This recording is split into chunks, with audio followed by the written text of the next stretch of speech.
Nos encontramos en estos momentos introduciendo una serie de sermones sobre los 10 mandamientos, la ley moral de Dios, tratando de establecer la base o fundamento en la que estamos descansando para el estudio de este tema. Usando una vez más el símil de una construcción, lo que estamos haciendo en estos momentos es poniendo la zapata para luego construir el edificio sobre ella. Y comenzamos estableciendo el hecho de que Dios en su soberanía tiene derecho a legislar y de hecho ha legislado sobre el hombre que Él ha creado, que el hombre como criatura que es, tiene la obligación ineludible de rendir a Dios una obediencia perfecta y que la norma que rige esta obligación es la voluntad revelada de Dios en su palabra, cuyos deberes morales han sido resumidos en los 10 mandamientos. Los 10 mandamientos constituyen un resumen comprensivo de todo lo que Dios requiere del hombre como un ser ético y moral. Esta ley moral fue puesta en el interior de nuestros primeros padres en el mismo día en que fueron creados, y a pesar de la entrada del pecado en el mundo, todo hombre conserva en su interior la obra de la ley escrita en sus corazones. De hecho, esta misma mañana, en la lectura consecutiva en el Nuevo Testamento, vimos este texto en Romanos capítulo 1, donde el apóstol Pablo nos dice que los hombres saben que esas cosas que hacen en contra de la ley de Dios no solo están mal y deben ser consideradas como pecado, sino que esas cosas atraen sobre sí el juicio y el castigo de Dios. La Biblia también nos enseña que Dios nos ha dotado de una conciencia que nos acusa o nos defiende de acuerdo a la forma en que actuamos. Y hermanos, ¿cuál es la base sobre la cual descansa la conciencia para poder hacer juicio sobre nuestras acciones? La ley, la conciencia nos acusa o nos defiende en base a la ley de Dios. Esa ley moral que existía desde el día en que Adán y Eva fueron creados a imagen y semejanza de Dios, esa ley fue codificada, puesta por escrito en 2 tablas de piedra y entregadas por Dios al pueblo de Israel a través de Moisés en el monte Sinaí. Y como vimos la vez pasada, las mismas circunstancias que rodearon la entrega del Decálogo nos hablan de la importancia singular de este documento que el mismo Dios puso por escrito en 2 tablas de piedra. Dios se encargó de separar los 10 mandamientos del resto de la ley mosaica en una forma clara y evidente, a través de un conjunto de circunstancias inusuales que rodearon la entrega de la ley en el monte Sinaí. De hecho, el mismo Moisés declara explícitamente en Deuteronomio capítulo 4 que el Decálogo pertenecía a una categoría especial dentro del cúmulo enorme de revelación que Dios entregó a su pueblo en aquellos días. Deuteronomio capítulo 4. Dice Moisés, por tanto, capítulo 4, versículo 9, por tanto guárdate y guarda tu alma con diligencia, para que no te olvides de las cosas que tus ojos han visto en el monte Sinaí, cuando Dios estaba por entregar la ley, ni se aparten de tu corazón todos los días de tu vida. Antes bien las enseñarás a tus hijos y a los hijos de tus hijos, el día que estuviste delante de Jehová tu Dios en Horeb, cuando Jehová me dijo, reúneme al pueblo para que yo les haga oír mis palabras, las cuales aprenderán para temerme todos los días que vivieren sobre la tierra, y la enseñarán a sus hijos.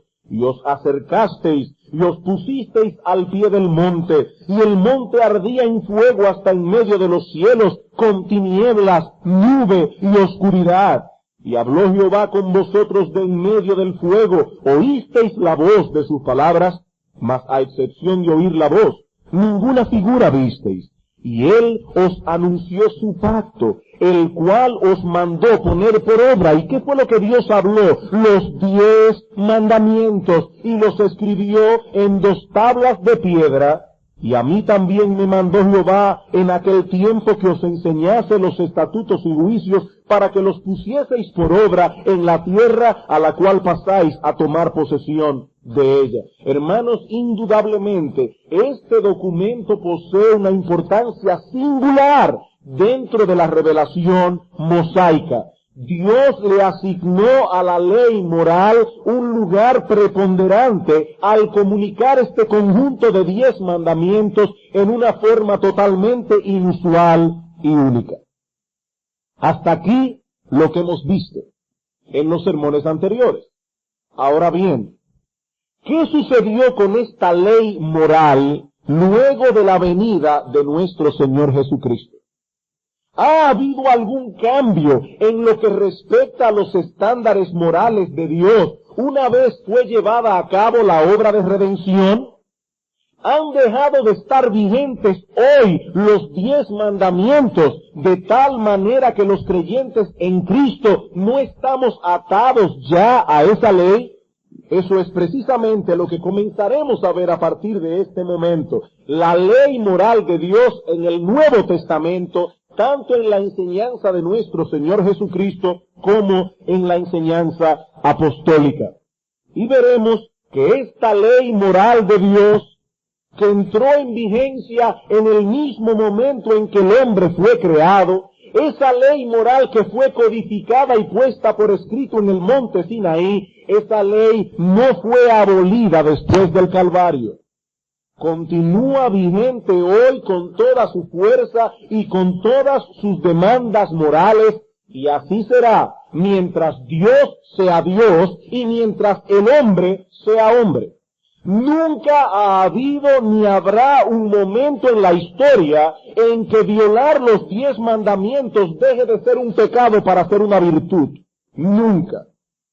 Y no importa cuánto haya cambiado el mundo moralmente, sobre todo en estos últimos 50 años, no importa, el carácter santo de Dios no ha cambiado y sus demandas de santidad no han cambiado tampoco. La obra de Cristo en la cruz del Calvario no releva al hombre de sus obligaciones con respecto a la ley moral de Dios. Dios el Hijo posee un carácter idéntico a Dios el Padre. Y por lo tanto, los estándares morales del Señor Jesucristo son los mismos que fueron puestos en el corazón de Adán en el día en que fue creado a imagen y semejanza de Dios, son los mismos que fueron escritos por el dedo de Dios en 2 tablas de piedra en el monte Sinaí. Y en la mañana de hoy, centraremos nuestra atención en uno de los textos claves que contiene la enseñanza del Señor Jesucristo al respecto, y me refiero, claro está, a Mateo capítulo 5, versículos 17 al 20. Mateo capítulo 5, versículos 17 al 20 es el texto que estaremos estudiando hoy. Dice así la palabra de Dios, el Señor Jesucristo hablando. No penséis que he venido para abrogar la ley o los profetas. No he venido para abrogar, sino para cumplir. Porque de cierto os digo que hasta que pasen el cielo y la tierra, ni una jota, ni una tilde pasará de la ley hasta que todo se haya cumplido. De manera que cualquiera que quebrante uno de estos mandamientos muy pequeños, y así enseñe a los hombres muy pequeños, será llamado en el reino de los cielos. Mas cualquiera que los haga y los enseñe, éste será llamado grande en el reino de los cielos. Porque os digo que si vuestra justicia no fuere mayor que la de los escribas y fariseos, no entraréis en el reino de los cielos. Antes de pasar a considerar el contenido de estas palabras, permítanme, hermanos y amigos, tomar unos breves minutos para situarlas en su contexto. Debemos recordar que los que escucharon este sermón, el Sermón del Monte, por primera vez, eran israelitas, y que estos israelitas llevaban muchos años aguardando con impaciencia el cumplimiento de todas esas promesas gloriosas contenidas en las escrituras de los profetas antiguos testamentarios que predecían la llegada del Mesías que habría de dar liberación a su pueblo. Ahora Jesús se presenta ante el pueblo como el Mesías enviado. Y el Sermón del Monte es lo que nosotros podríamos llamar su programa de gobierno. El Sermón del Monte es lo que nosotros podríamos llamar su manifiesto real. Pero resulta que las palabras que el Señor ha pronunciado hasta ahora no concuerdan con las expectativas carnales que muchos de estos judíos se habían forjado en su imaginación con respecto a lo que habría de ser el reino mesiánico. Nada se menciona en el Sermón del Monte de reformas políticas, de reformas económicas, de reformas sociales.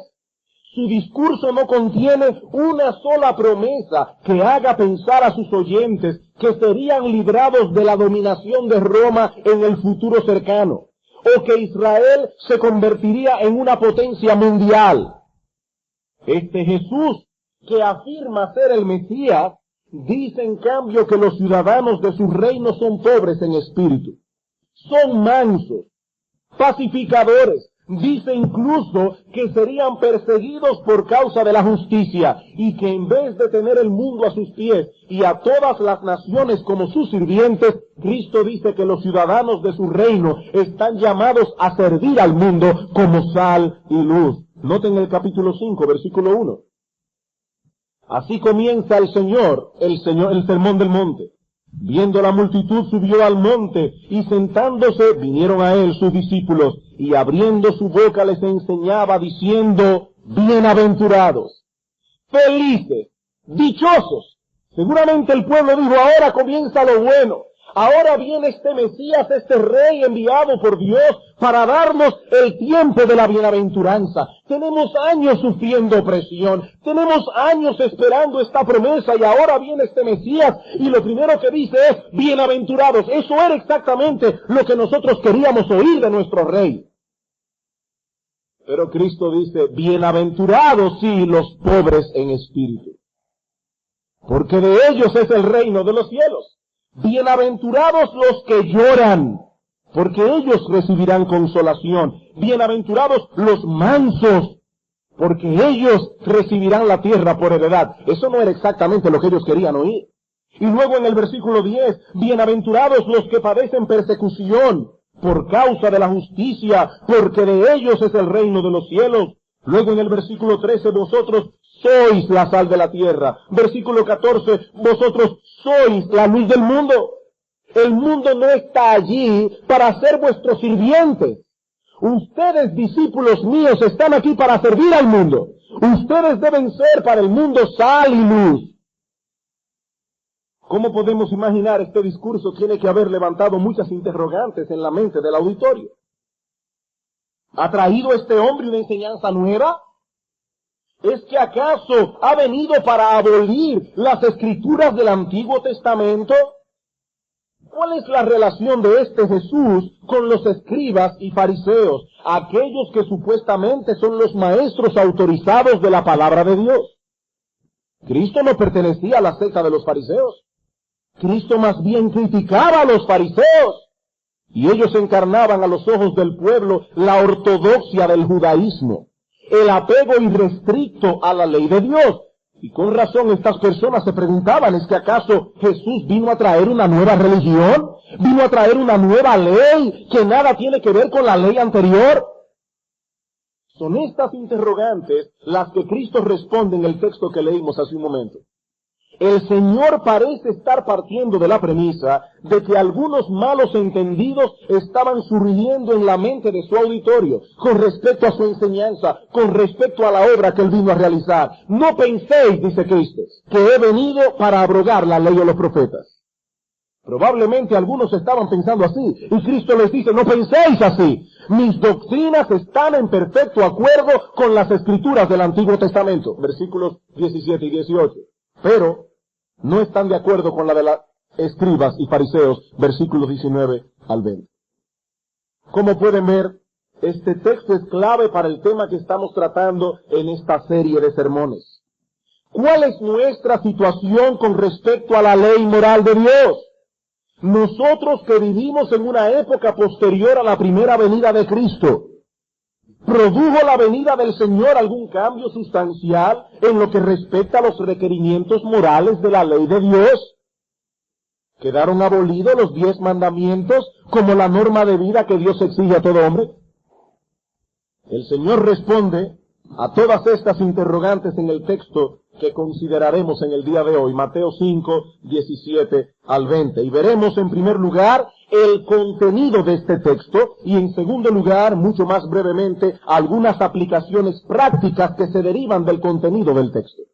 Veamos entonces, hermanos, en primer lugar, el contenido de este texto, versículo 17.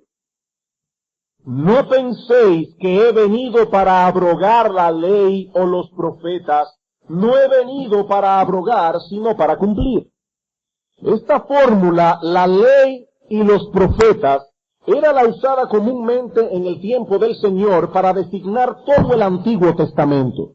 Por ejemplo, en Mateo capítulo 7, versículo 12, nosotros tenemos lo que se conoce como la regla de oro. Y noten lo que dice el Señor. Mateo 7, 12. Así que todas las cosas que queráis que los hombres hagan con vosotros, así también haced vosotros con ellos. ¿Por qué? Porque esto es la ley y los profetas. Todo lo que la palabra de Dios en el Antiguo Testamento enseña, dice Cristo, se resume en esto. Hagan a los otros así como vosotros queréis que hagan con ustedes. Mateo capítulo 22, versículo 36 al 40.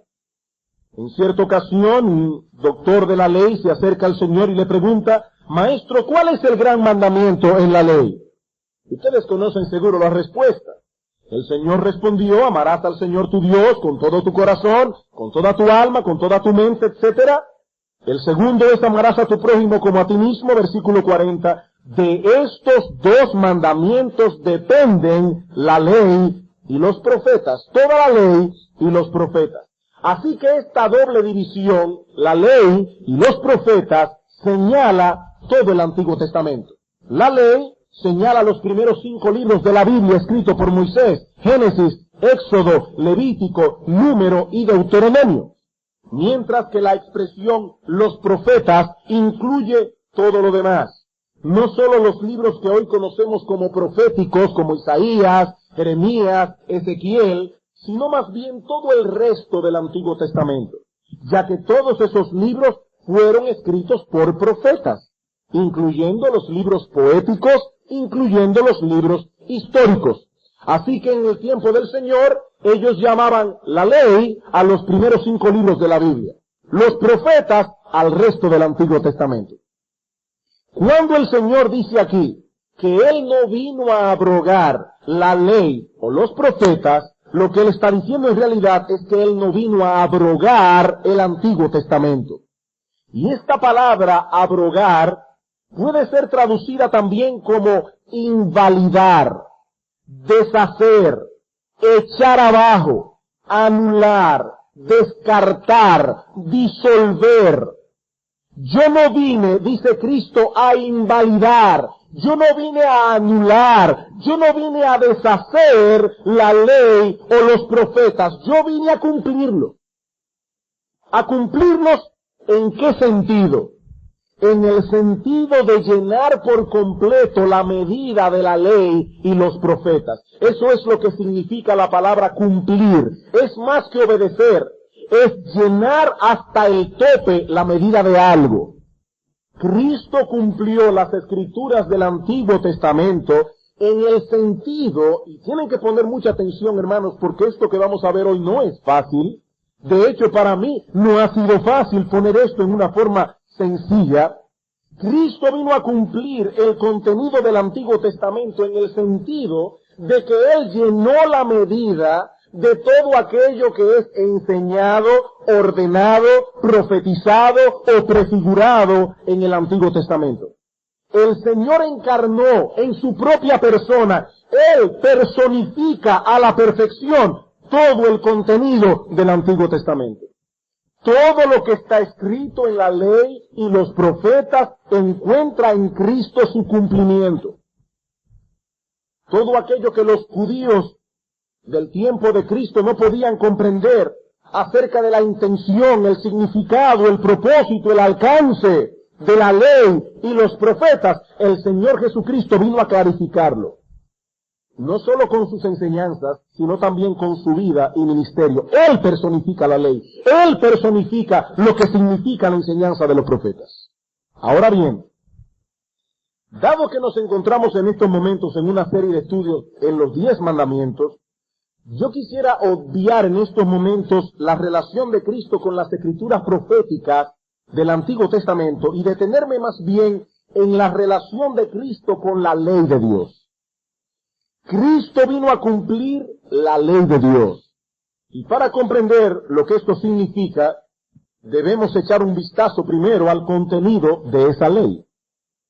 ¿De qué ley está hablando Cristo aquí? Bueno, sí, de la ley del Antiguo Testamento, pero ¿qué incluye ese término? En las Escrituras vemos claramente que la ley de Dios, la ley mosaica, puede ser dividida en 3 aspectos básicos. Y de hecho ha sido esta triple división la que ha usado la Iglesia del Señor a lo largo de todas las edades para referirse a la ley. Primeramente tenemos lo que se conoce como la ley moral, en la que se regula la conducta ética y moral de su pueblo, cuyo resumen lo tenemos en los 10 mandamientos. No matarás, no mentirás, no codiciarás, etcétera, etcétera. En segundo lugar, nosotros tenemos la ley ceremonial, que trata con todos los ritos y ceremonias que Israel debía llevar a cabo en su adoración a Dios y que prefiguraban la obra de Cristo. Sacrificios de corderos, la celebración de las fiestas judaicas, etcétera, etcétera. Y finalmente estaba la ley civil o judicial, la que gobernaba a Israel como una nación teocrática, como una nación gobernada por Dios. Por ejemplo, en el Antiguo Testamento no solamente se dice no robarás, sino que para el pueblo de Israel de manera particular, la ley establecía lo que debía hacerse con un ladrón. Si robó esto o aquello, él debe hacer esto o aquello. Lo que debe hacerse con un criminal, lo que debe hacerse con un adúltero, porque Israel era una nación teocrática gobernada directamente por Dios. Cuando el Señor nos dice aquí que Él no vino a abrogar la ley, Él se estaba refiriendo a todos estos aspectos que comprenden la ley mosaica. Ninguno de estos aspectos de la ley de Dios fue abrogado en la venida de Cristo, ni moral, ni ceremonial, ni civil. Bueno, pastor, ahora sí que yo estoy confundido. ¿Pero qué de los sacrificios levíticos? ¿Acaso no fueron abrogados? ¿Qué de todas esas ceremonias y rituales antiguos testamentarios? ¿Qué de todas esas leyes civiles que gobernaban al pueblo de Israel como una nación teocrática? ¿Debemos nosotros también apedrear a los adúlteros? ¿Debemos nosotros apedrear y matar a ciertas personas a los que violan el día de reposo? Ciertamente, hermanos, todas esas leyes civiles y todas esas leyes ceremoniales fueron descontinuadas, pero no podemos decir que fueron abrogadas. Una cosa no implica necesariamente la otra. Lo voy a explicar. Tomemos, por ejemplo, la ley ceremonial. Sí, ya no tenemos que sacrificar corderos, ya no tenemos que sacrificar machos cabríos, eso es verdad. Ahora, ¿por qué? ¿Por qué no tenemos que ir al templo los sábados a sacrificar un cordero? ¿Porque Cristo cambió la ley? ¿Porque Cristo abrogó la ley? ¿Porque Cristo anuló la ley? ¿Porque Él trajo consigo otra ley? No, hermanos. La razón por la que no tenemos que ofrecer todos esos sacrificios es porque el Señor llevó a cabo en la cruz del Calvario lo que esos sacrificios simbolizaban. Él no abrogó los sacrificios, los cumplió. No es lo mismo. Él no los abrogó. Si los hubiese abrogado, Cristo hubiera llegado y hubiera dicho a los discípulos, olvídense de esa ley. Eso no sirve. Yo vine a traer una nueva ley. Pero eso no fue lo que hizo Cristo. Él no vino a abrogar esa ley, Él vino a cumplirla. Por cientos de años los judíos estuvieron sacrificando corderos, sacrificando machos cabríos, derramando sangre sobre el altar para remisión de los pecados. Por cientos de años en el día de la Pascua y entre las 2 tardes inmolaron un cordero como recordatorio de aquel día glorioso cuando Dios manifestó su poder librándolos de la esclavitud de Egipto. ¿Y todo esto para qué? ¿Con qué propósito? No solo como un recordatorio de lo que Dios había hecho por ellos en el pasado, sino también como una figura que anunciaba de antemano lo que Dios haría por su pueblo en el futuro. cuando el Cordero de Dios, que quita el pecado del mundo, sería inmolado a favor nuestro en la cruz del Calvario. Así que Cristo no vino a echar a un lado todos esos sacrificios, no vino a echar a un lado todas esas ceremonias y ritos. Él vino a cumplirlos. En vez de descartarlos, Cristo los llevó a su máximo esplendor, cumpliendo en su persona lo que esas ceremonias simbolizaban. Si hoy no sacrificamos corderos como hacían los judíos en el antiguo pacto, no es porque la ley haya sido anulada por Cristo, sino más bien porque Él la cumplió a la perfección. Y lo mismo podemos decir de la ley civil o de la ley judicial que gobernaba a Israel como una nación teocrática. Cristo no vino a abrogar esa ley, Cristo vino a cumplirla. ¿Cómo? Bueno, primeramente, obedeciendo la ley civil a la perfección, como un buen ciudadano que era, pero en segundo lugar, derribando la pared intermedia de separación que separaba al pueblo de Israel como pueblo del pacto de todas las otras naciones de la tierra. La iglesia de Cristo está compuesta no solo por judíos, la iglesia de Cristo está compuesta por hombres y mujeres de todas las naciones, pueblos y lenguas. ¿Y cuál es la ley que ellos deben respetar ahora y obedecer? Las leyes civiles que rigen la sociedad en que a ellos les ha tocado vivir, a menos que esa ley sea contraria a la ley de Dios. Con la muerte de Cristo en la cruz, un cambio trascendental fue operado en lo tocante al reino de Dios. Israel había dejado de ser el pueblo del pacto y por lo tanto esta ley civil que regía a Israel ha sido descontinuada, lo mismo que la ley ceremonial. Así que la ley de Dios no fue abrogada por Cristo en ninguno de sus aspectos, ni siquiera la ley ceremonial ni la civil. ¿Y qué podemos decir de la ley moral? Que es en cierto modo el aspecto que más nos interesa en este estudio. ¿En qué modo el Señor vino a cumplir la ley moral? Bueno, en primer lugar, obedeciendo esa ley, como ningún hombre sobre la tierra la ha podido obedecer o la obedecerá jamás. ¿Queremos saber lo que significan cada uno de estos mandamientos? Solo tenemos que mirar la vida de nuestro Señor Jesucristo. Él encarnó a la perfección el deber que cada uno de esos mandamientos impone sobre el hombre. Cumplió la ley al obedecerla con una obediencia impecable. Llenó la medida de la ley moral hasta el tope. En segundo lugar, vino a cumplir la ley moral al llevar sobre sí el castigo que la ley impone en favor de todos aquellos a quienes Él vino a salvar. Cristo no solo obedeció los preceptos de la ley moral, sino que también sufrió sus castigos para que nosotros los creyentes pudiésemos estar ahora libres de toda condenación. Por eso Pablo dice en Romanos capítulo 8, versículo 1, ya no hay condenación para los que están en Cristo Jesús. Cristo sufrió el castigo de la ley en nuestro lugar. Pero hay algo más. Hay algo más. Y más importante para nuestro estudio hoy. No más importante en el sentido teológico, para nuestro estudio hoy. Cristo cumplió la ley moral, restaurando su verdadero significado, restaurando su verdadera interpretación, que había quedado oscurecida por las interpretaciones de los escribas y fariseos.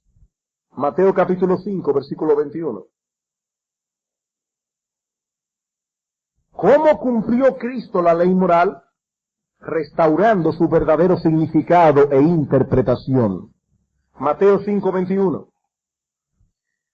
Oísteis que fue dicho a los antiguos, no matarás.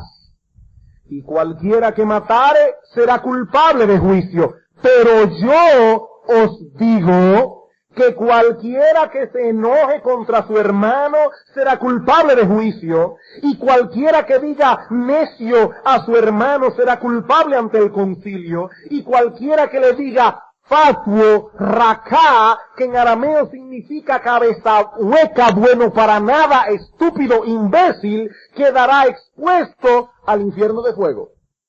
Oísteis que fue dicho esto, pero yo os digo, y yo me pregunto, hermanos, ¿a quién se refiere el Señor cuando dice aquí, oísteis que fue dicho? ¿Dicho por quién o dicho por quiénes?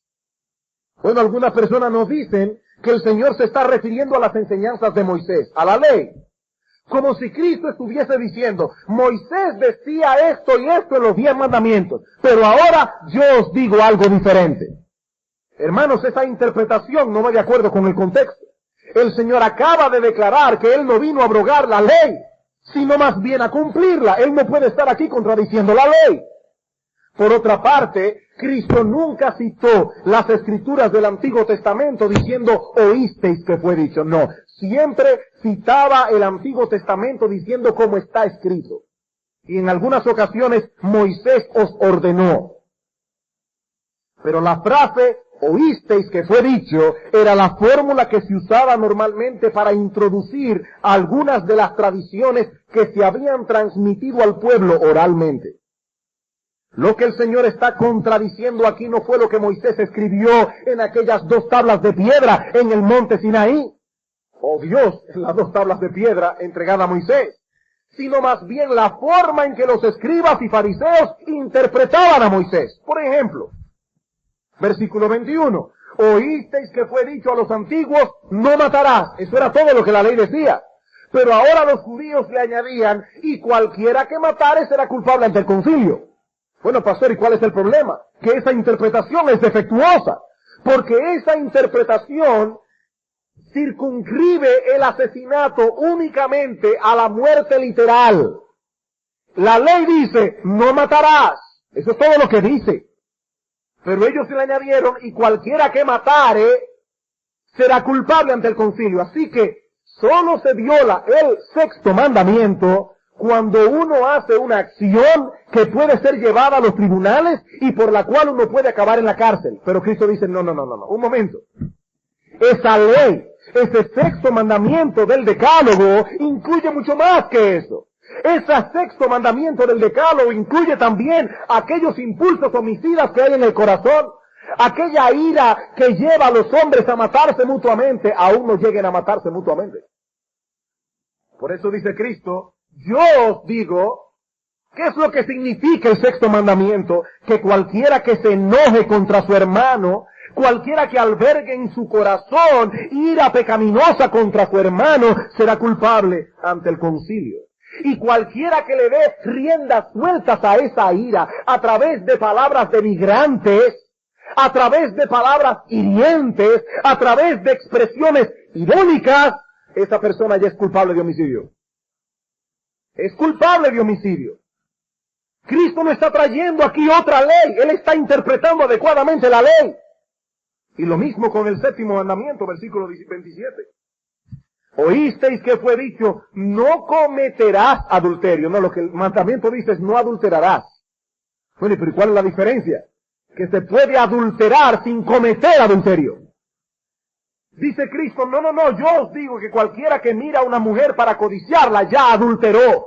Se puede adulterar sin que necesariamente se cometa el acto de adulterio.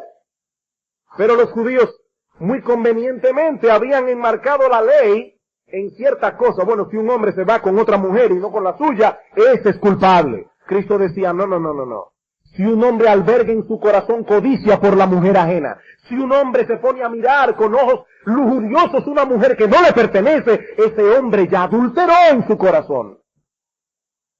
Hermanos, el Señor no trajo consigo una nueva ley.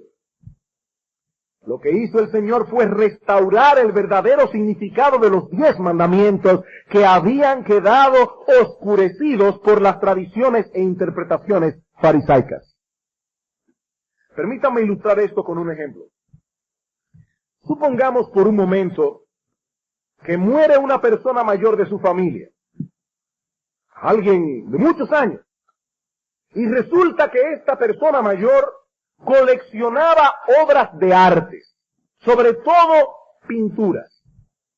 Y usted se ofrece a ayudar a organizar las cosas de esta persona, y resulta que en una habitación de la casa, dentro de un viejo armario, aparece un lienzo, un cuadro todo cubierto de polvo, tan sucio que no se puede apreciar del todo la pintura, pero aún a pesar de eso es obvio que se trata de algo inusual. que se trata de una obra maestra. Se comienza con delicadeza a desempolvar el cuadro y, oh sorpresa, en una de las esquinas aparece inconfundible la firma de Rembrandt, ese famoso pintor holandés del siglo XVII.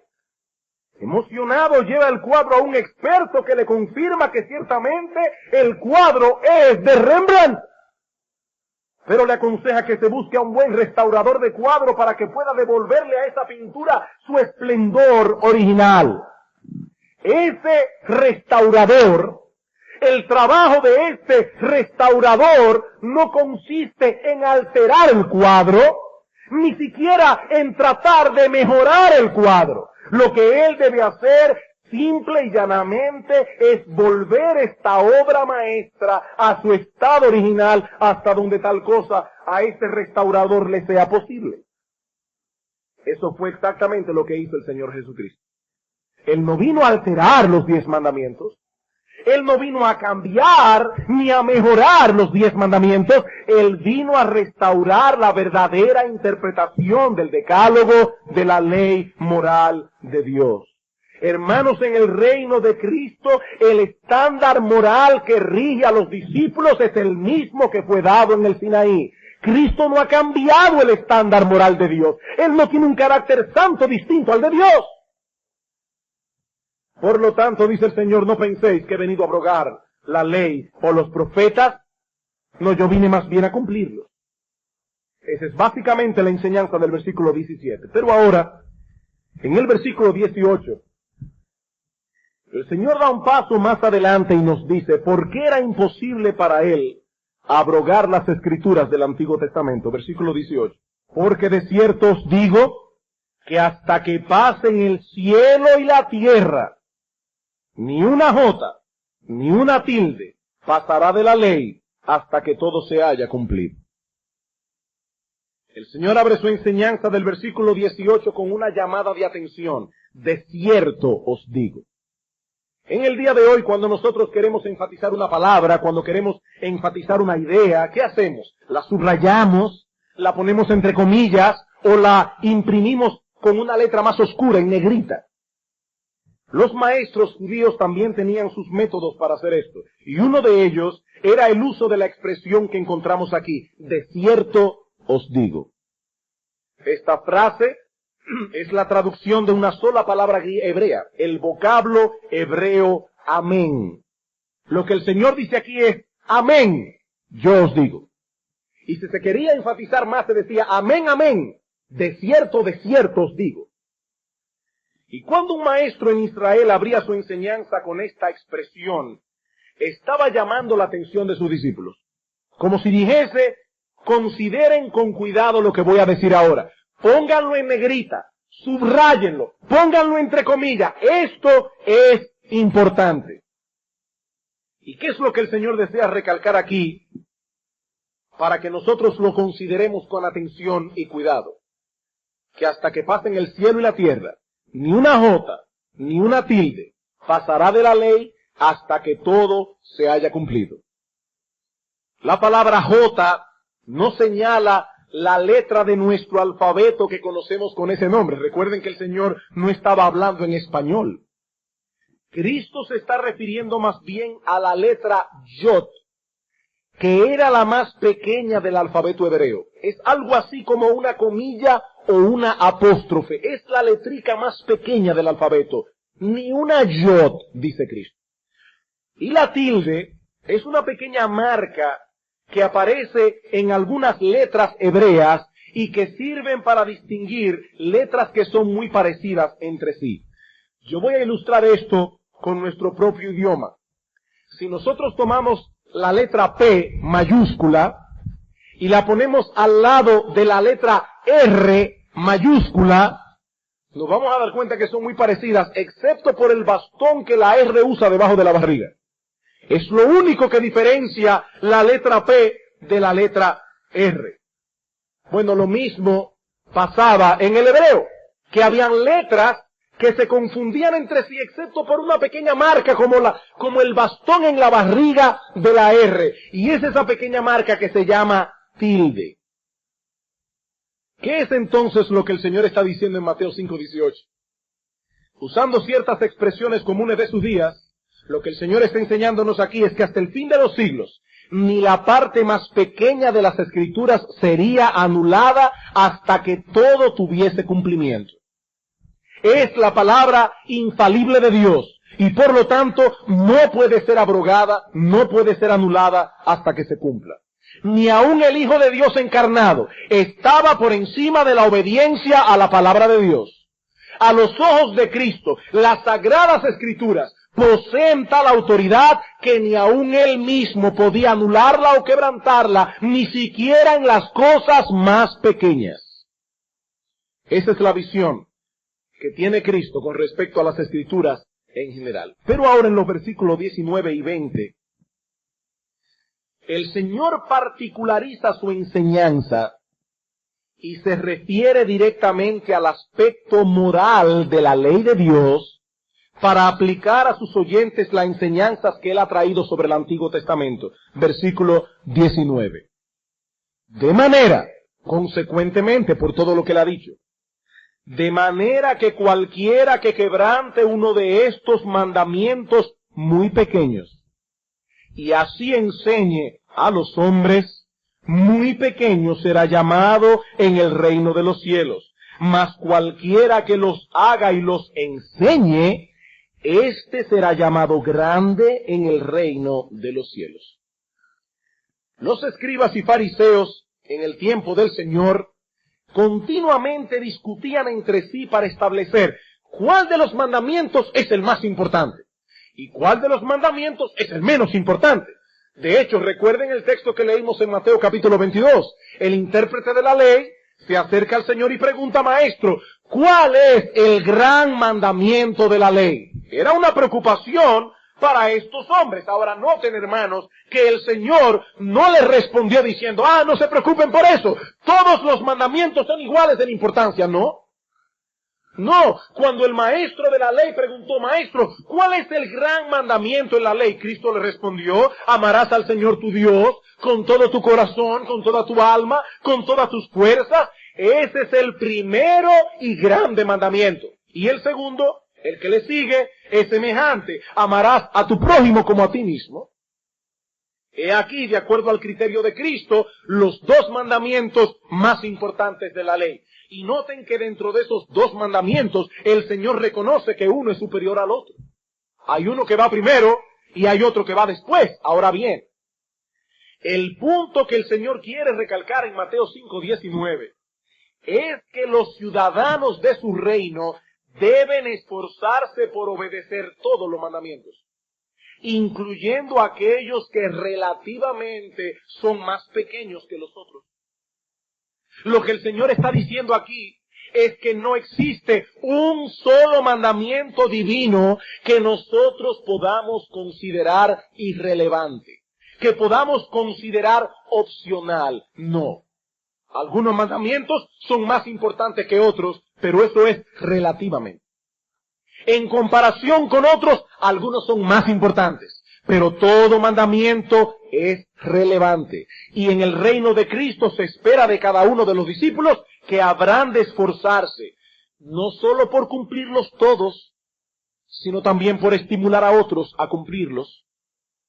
Los que así lo hagan, dice el Señor, serán considerados como grandes en el reino de los cielos. Ahora noten, hermanos, cuán distinto es el criterio de Cristo al criterio que muchos usan hoy para evaluar a los cristianos.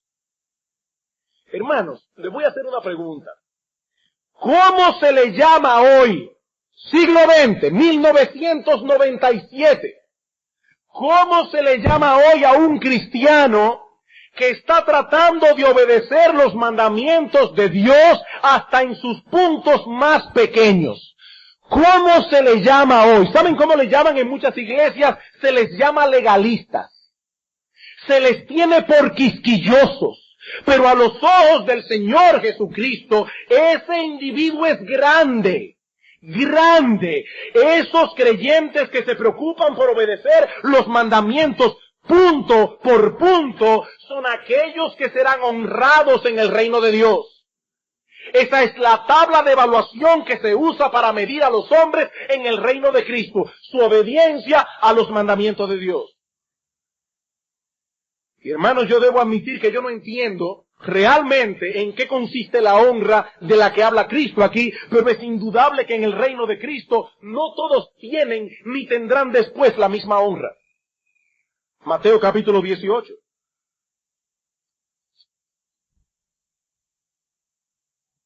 Versículo 1.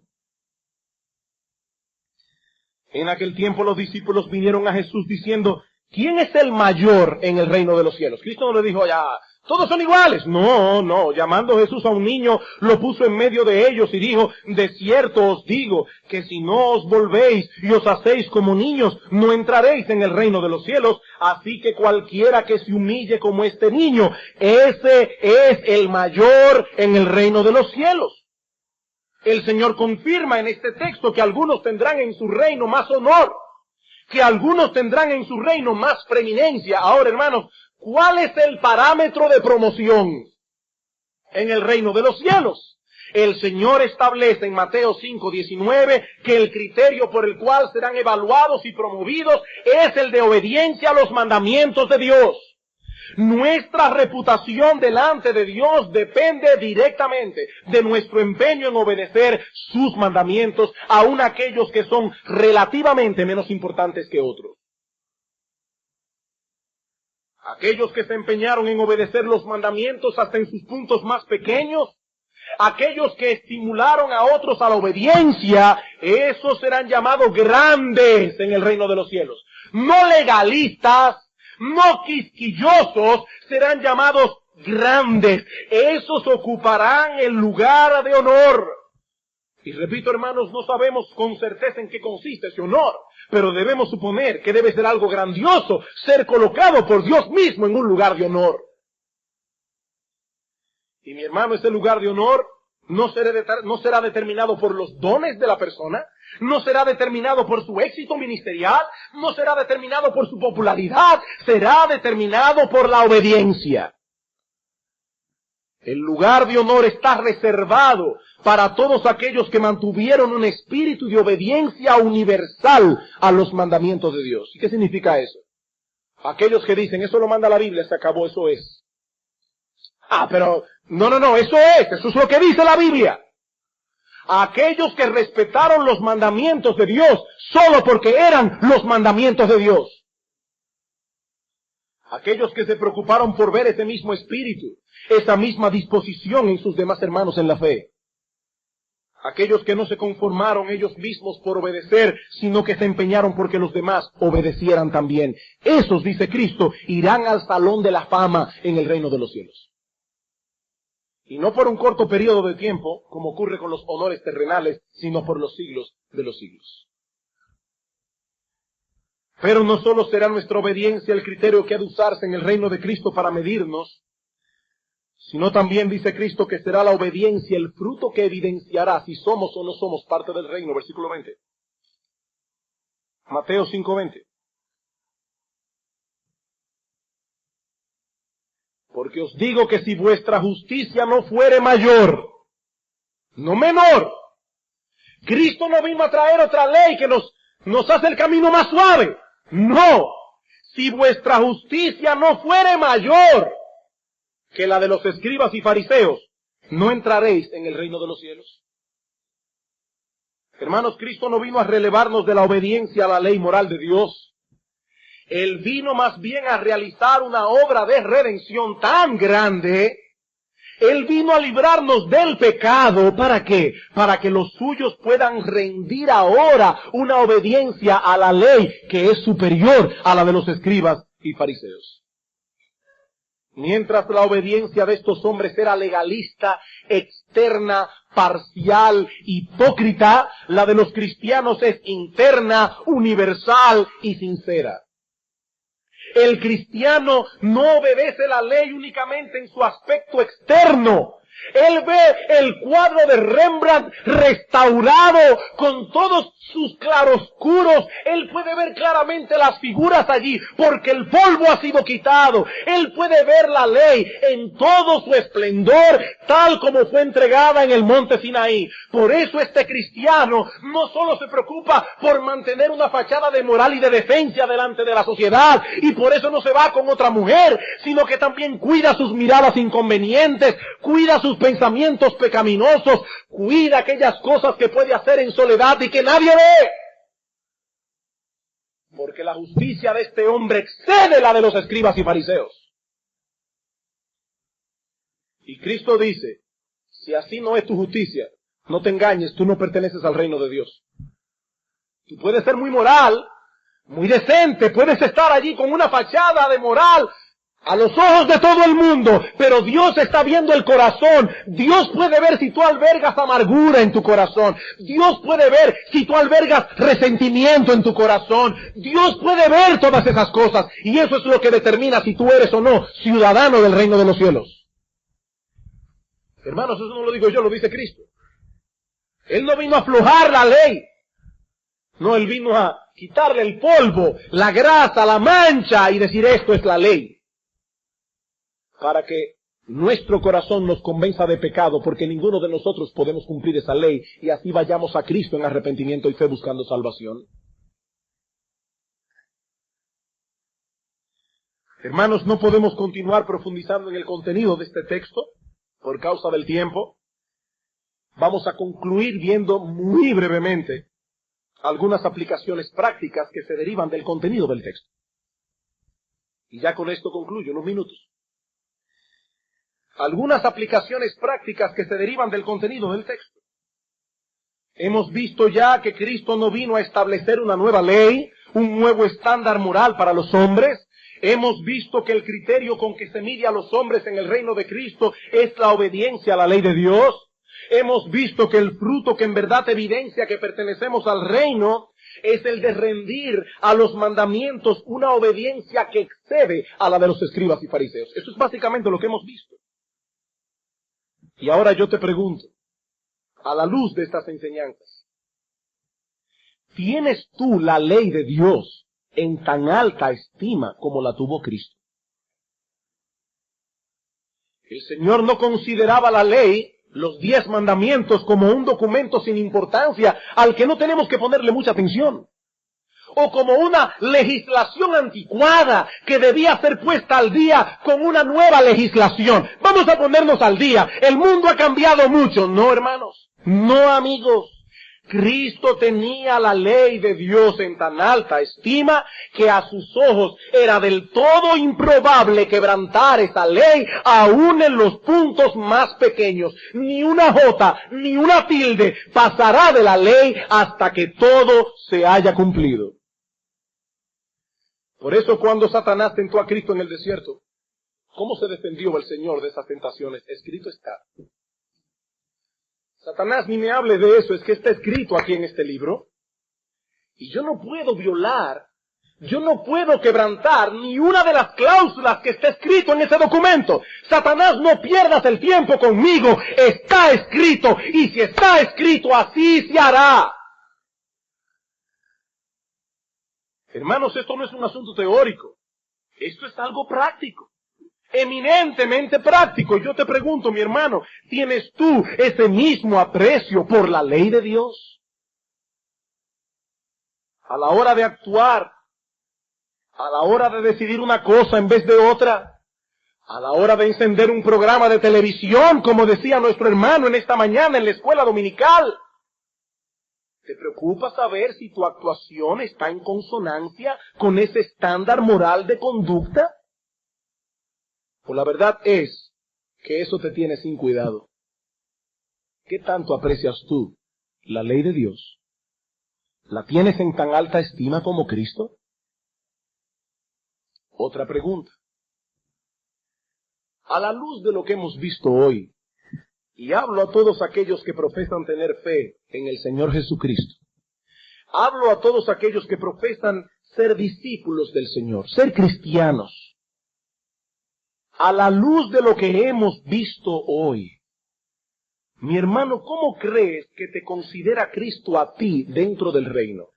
¿Grande o pequeño? ¿Grande o pequeño? El Señor dice en este texto que los que obedecen hasta en las cosas más pequeñas son los que han de ocupar el lugar de honor en el reino de Cristo. Y yo te pregunto, ¿cómo te evalúas tú? Más aún, ¿cómo evalúas tú a los demás? ¿Cómo evalúas tú, mi hermano, a ese cristiano que está allí luchando en su vida cristiana porque no quiere violar en lo más mínimo ninguno de los mandamientos de Dios? ¿Cómo evalúas tú a ese hermano? ¿Como una persona que merece ser honrada? ¿O como un quisquilloso legalista que debe ser criticado? ¿Incentivas tú a las personas que son así? ¿O más bien las desanimas? Pero tú siempre le estás buscando las 5 patas al gato. ¿Cuál es el problema si el vestido está un poquito corto? Pero ¿cuál es el problema si está un poco ajustado? Pero ¿por qué tanto problema con eso? ¿Qué haces tú, mi hermano? ¿Qué haces tú con el otro hermano que está allí luchando? Que cuando se va a enredar con una oficina pública piensa 1000 veces si de alguna manera está evadiendo algún impuesto. Si se pone a sumar con todo cuidado para ver si está pagando exactamente lo que le debe pagar al país. ¿Cómo consideras tú, mi hermano, a ese creyente que está luchando a brazo partido porque quiere obedecer al Señor hasta en las cosas más mínimas? Que te dice a ti, no, yo no veo esa película porque esa película tiene escenas que no son apropiadas para un cristiano. Pero hombre, no, sale un beso así un poco largo y unas 15 o 20 malas palabras, pero imagínate, si nos vamos a llevar de eso no vamos a ver nada. No seas tan legalista, no seas tan quisquilloso. Esas son tonterías, nimiedades. No podemos vivir en el mundo con tanto problema encima. Porque Cristo dice, esos son los grandes en el reino de los cielos. Jóvenes, niños que están en medio nuestro. Esto también es apropiado en el trato de ustedes unos con otros. Hay algunos jóvenes aquí que estudian en el Colegio Cristiano Logos, que profesan tener fe en la persona de nuestro Señor Jesucristo y reciben burlas, reciben críticas. ¿Por qué? Porque se niegan en ciertos momentos a participar de ciertas cosas. O porque algunos niños de padres más permisivos comienzan a decirle, pero entonces a ti no te dejan hacer esto, no te dejan hacer esto, no te dejan hacer lo otro.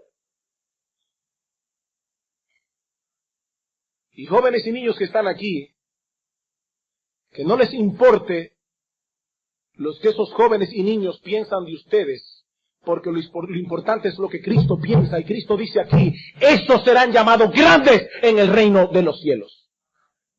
Que piensen ellos lo que quieran pensar.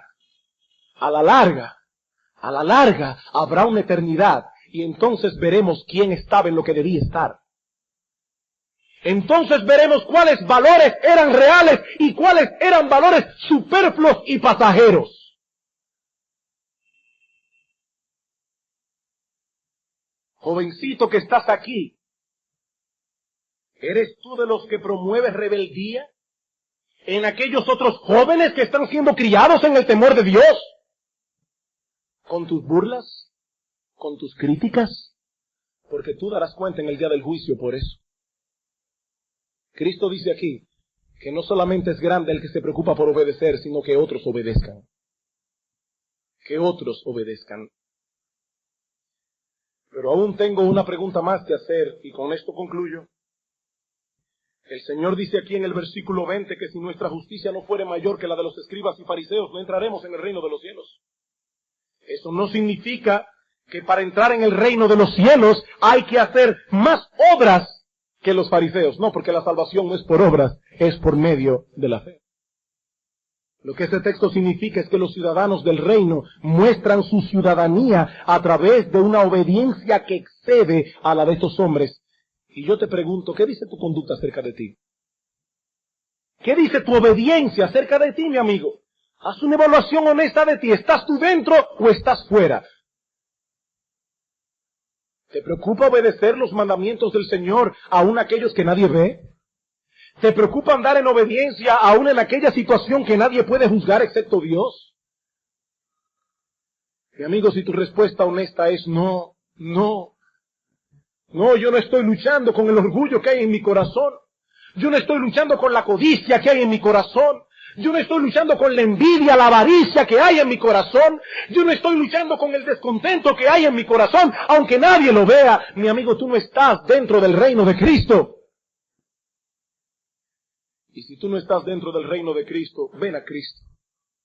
Ven a Cristo en arrepentimiento y fe, porque Él murió por pecadores. Precisamente porque no podemos rendir a Dios la obediencia que la ley requiere de nosotros. Precisamente porque nosotros no podemos cumplir la ley hasta donde Dios lo exige, Cristo la cumplió a la perfección. Cristo murió por aquellos que la desobedecen. Cristo hizo una obra de salvación tan gloriosa y majestuosa que Él puede capacitarte a ti también para obedecer gustosamente la ley de Dios. Ven a Cristo, mi amigo, en arrepentimiento y fe. Todos tus pecados serán perdonados.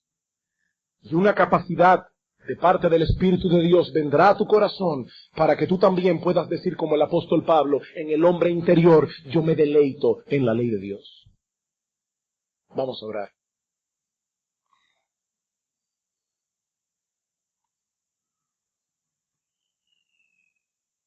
Te damos las gracias, oh bendito Señor y Dios nuestro, por tu palabra. Te damos las gracias, Señor, porque ella es lámpara a nuestros pies, lumbrera nuestro camino.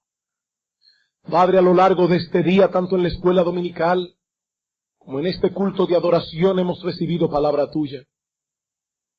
Ahora te suplicamos que tú inclines nuestro corazón a la obediencia. Perdónanos, oh Padre, si no hemos tenido la ley moral en el sitial en que debimos haberla colocado. Perdónanos, oh Dios, y ayúdanos para que en todas las cosas nosotros podamos honrar a Cristo obedeciendo la ley. Padre, alabamos, bendecimos y exaltamos tu santo y precioso nombre. En Jesucristo nuestro Señor. Amén.